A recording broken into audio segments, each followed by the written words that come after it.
ବିଜୁଡ଼ିବାକୁ ବସିଲାଣି ଶିକ୍ଷା ବ୍ୟବସ୍ଥା। ଜଣେ ଶିକ୍ଷକରେ ଚାଲୁଛି ଶିକ୍ଷାଦାନ ପ୍ରକ୍ରିୟା। ଏହା ହେଉଛି ଭଦ୍ରକ ଧାମନଗର ବ୍ଲକ କରଦା ପଞ୍ଚାୟତର ଅଙ୍ଗେଇପାଳ ସରକାରୀ ପ୍ରାଥମିକ ବିଦ୍ୟାଳୟର ଦୃଶ୍ୟ। 1903 ମସିହାରେ ବିଦ୍ୟାଳୟଟି ସ୍ଥାପିତ ହୋଇଥିଲା। ଏଠାରେ ପ୍ରଥମରୁ ପଞ୍ଚମ ଶ୍ରେଣୀ ପର୍ଯ୍ୟନ୍ତ ଛାତ୍ରଛାତ୍ରୀ ଅଧ୍ୟୟନ କରୁଛନ୍ତି। ହେଲେ ଶିକ୍ଷକ ନଥିବାରୁ ଜଣେ ଶିକ୍ଷକ ଗୋଟିଏ ଶ୍ରେଣୀ ଗୃହରେ 5ଟି ଶ୍ରେଣୀର ଛାତ୍ରଛାତ୍ରୀମାନଙ୍କୁ ପାଠ ପଢ଼ାଉଛନ୍ତି। ଫଳରେ ବାଧାପ୍ରାପ୍ତ ହୋଇଛି ଶିକ୍ଷା ବ୍ୟବସ୍ଥା, ଯାହାକୁ ନେଇ ଅସନ୍ତୋଷ ପ୍ରକାଶ କରିଛନ୍ତି ଅଭିଭାବକ ଓ ଛାତ୍ରଛାତ୍ରୀ। गोटे शिक्षक तो 5टा पिला पढ़ाइबा संभव नुहे, तथापि मुझे सब पिला पढ़ाई चेष्टा करुँची। गोटे क्लास सरलापर आउ गोटे क्लास पिला पढ़ाऊँगी। आउ बाद आम ऑफिस काम देखा पड़ुची, एमडीएम देखा पड़ुची, सब प्रकार काम देखा पड़ुची।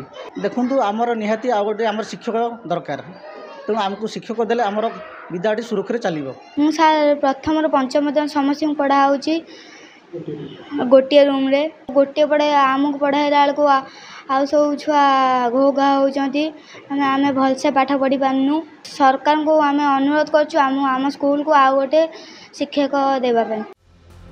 शिक्षा व्यवस्था को सुदृढ़ करने को विद्यालय गुड़िकरे कोटी कोटी टंका खर्च करा जाउथुबा बेले अंगेइपाळ विश्वविद्यालय रे शिक्षक अभाव देखा देछि।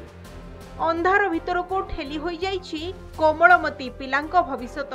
एही विद्यालय रे शिक्षक अभाव सांगको परिवेश मध्य असुरक्षित रहिछि। केवल ब्लॉक रो एही गोटिए विद्यालय रे एभली समस्या देखा जाय नहीं। 13टी प्राथमिक विद्यालय रे गोटिए शिक्षक रे चालिछि पुणी शिक्षादान प्रक्रिया।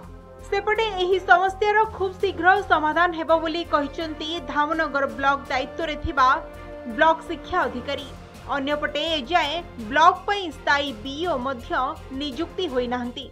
जे शिक्षक जणे जणे जस्ट आमर अल्प दिन है से रिटायर करछंती एवं ये वर्तमान शिक्षक दायित्व अच्छी चार्जर अच्छी एवं जड़े शिक्षक को पढ़ाइबा बड़ असुविधा होउची, कारण 5टा श्रेणी की पढ़ाइबा पिला से बहुत असुविधार सम्मुखीन होउछन। ता भीतर से ऑफिस काम करुछंती एवं ता भीतर मध्य से मिड डे मील कथा बुझुछंती और विभिन्न प्रकार समस्या ता भीतर ऑफिस रे मीटिंग फिटिंग भी विभिन्न प्रकार अच्छी ऑफिशियल जिनस पई जीवाक पड़ुची।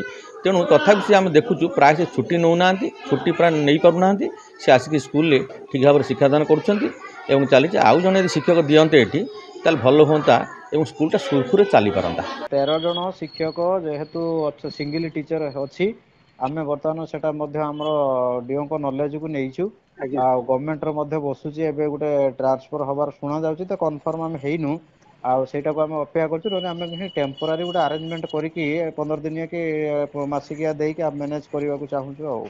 प्राथमिक शिक्षा को राज्य सरकार गुरुत्व देउथुवा बेले धामनगर ब्लॉक रे ता व्यतिक्रम देखा मिली। गोटे कि दुईटी नुह 13टी प्राथमिक विद्यालय रे जड़े शिक्षक चली विद्यालय। केउठी शिक्षक माने जाल बोउचंती तो केउठी गोटे क्लास रे 5टी श्रेणीर पिला नहीं करा जाउची शिक्षादान। तेबे गोटे पटे राज्य सरकार प्राथमिक शिक्षा को गुरुत्व देउथुवा बेले प्रकृत में वास्तविक चित्र ताहा ओलटा देखा मिलूँ। तेबे गोटे कि दुईटी नुह ए 13टी विद्यालय रे जड़े शिक्षक चली एभली शिक्षादान। तेबे ए नहीं आम धामनगर ब्लॉक शिक्षा अधिकारी कार्यालय को आसीथिलु। सेठी एबीओ को प्रतिक्रिया नापी चेष्टा करूँ, तेबे से सीधा सड़क प्रतिक्रिया देवाई मना करथिले। तेबे ए नहीं खबर प्रसारण पर शिक्षा विभाग कौन कार्यानुष्ठान नौची ताहाकु एबे समस्त नजर। भद्रक धामनगर विवेकानंद सामल, नंदीगोष टीवी।